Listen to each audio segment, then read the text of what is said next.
Sobrines, seguramente en alguna sobremesa ahí sentadas en la cantina le han dicho al cuate, no, pero pues es que ese güey no ha ganado nada, ¿quién es? A ver, ¿cómo creen que se define el legado en el fútbol? ¿Cómo se define para ustedes?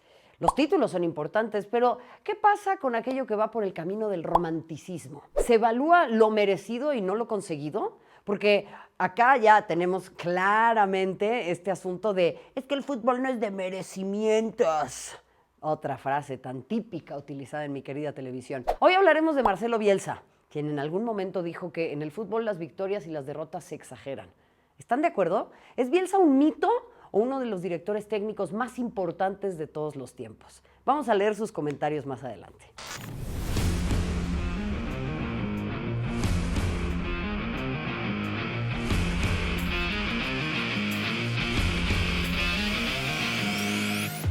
Marcelo Bielsa nació en Rosario, Argentina, lugar donde a los 13 años ingresó a las categorías juveniles de Newell's Old Boys, uno de los dos grandes clubes de Rosario y de los grandes clubes de Argentina, también recordando que Rosario es la ciudad y Santa Fe de donde surgen la gran mayoría de los grandes futbolistas argentinos. Y con este equipo debutó en 1976. Quienes lo vieron jugar dicen que fue un buen zaguero, aunque con una técnica limitada. Pero eso sí, muy temperamental. Saludos, Paola López Irigoyen. Marcelo sufrió una lesión, perdónenme, porque esta sí tiene calidad, no es mediana, pero sí tiene temperamento. Marcelo sufrió una lesión que lo apartó de las canchas, la cual también terminó por desligarlo de Newell's. Su camino como futbolista fue muy corto, pero tras recuperarse de la lesión, solo estuvo en 2 clubes más. Él tenía claro que su destino estaba en el fútbol, pero no como jugador. En 1980 y con 25 años de edad se retiró, pero antes de esto Bielsa ya había comenzado a prepararse como director técnico. Su primera experiencia como entrenador la vivió en la Universidad de Buenos Aires, la famosa UBA, pero el paso profesional lo dio con su amado Newell's Old Boys. Sin embargo, antes de llegar al banquillo, realizó un viaje muy especial con el mítico formador y ojeador Jorge Grifa, porque hay que recordar que antes de ser entrenador de primera, él se encargaba de las inferiores y esto marcaría toda su carrera. Su primera tarea fue reclutar a jóvenes que pudieran integrarse al club. A ver, agarró el mapa de Argentina, lo dividió en 70 partes con la intención de cubrir el mayor territorio posible, ir a todos los potreros y que ningún talento se le escapara. Él y Jorge manejaron durante 3 meses en los que recorrieron 25,000 kilómetros en ese Fiat chiquitito de nuestro querido Marcelo Bielsa. De aquellas visorías a 1,000 jóvenes salieron nombres como Berizzo, Batistuta, Pochettino, y de este último se sabe que Bielsa y Grifa escucharon de un talentoso juvenil que no fue a las pruebas, por lo que fueron a su casa a las 2 de la mañana y hablaron con los padres de Mauricio para convencerlos de que el niño de 13 años se fuera con Newell's y no con su archirrival Rosario Central. Fue precisamente durante esta etapa con categorías juveniles que se ganó el mote de loco. Ya desde ahí era muy obsesivo. Estudiaba todo y quería tener cada detalle. Así que mis colegas empezaron a llamarlo loco, pero de una manera amigable, ¿viste, loco? Llegó a comentar Bielsa. Además, estudiaba a sus equipos y a rivales a fondo, leyendo y viendo partidos grabados hasta el agotamiento. Bielsa patentó un método en que la disciplina táctica, la posesión del balón y la cantidad de llegadas permitirían a su equipo dominar y no especular. Su personalidad, que evita la espontaneidad y promueve el control, lo llevaron a consagrarse con Newell's de la mano de jugadores como Norberto Scoponi, Eduardo Berizzo, Mauricio Pochettino, Darío Franco y, por supuesto, el veterano ya en ese momento, Gerardo el Tata Martino.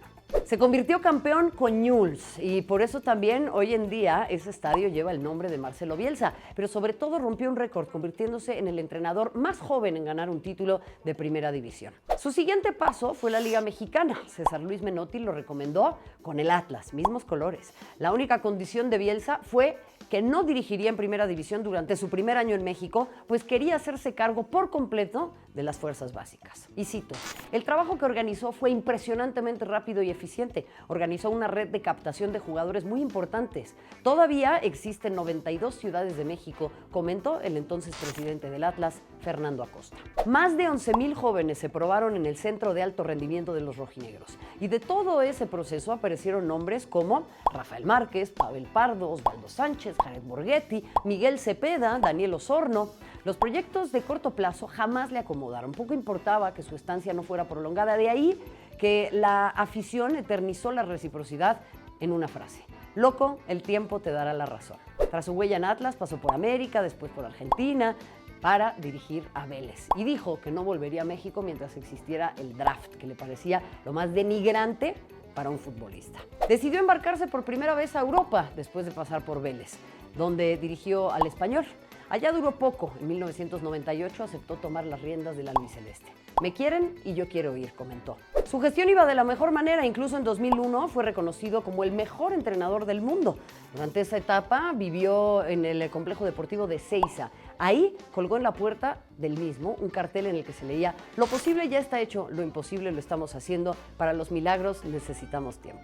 Logró que la selección se clasificara al Mundial de Corea-Japón 2002, pero ocurrió el desencanto. Ni el haber visto más de 7,000 cintas en VHS sobre sus rivales de grupo le permitieron pasar de la primera ronda. Por supuesto que las críticas fueron incesantes. ¿De qué servía jugar bien si los resultados durante el Mundial no llegaron? Y se le criticaba mucho ser rígido, el no tener un plan B, el agotar a los futbolistas. Y acá viene una cita que me encanta. En el fútbol moderno hay una enfermedad con los resultados. No importa el tránsito, sino el logro. No importa el proceso, sino la respuesta inmediata. 2 años más tarde tuvo una oportunidad más. Argentina enfrentó a Brasil en la final de la Copa América Perú 2004, pero perdieron en penales. Semanas después dirigió al albiceleste en los Juegos Olímpicos de Atenas 2004, consiguiendo la medalla de oro.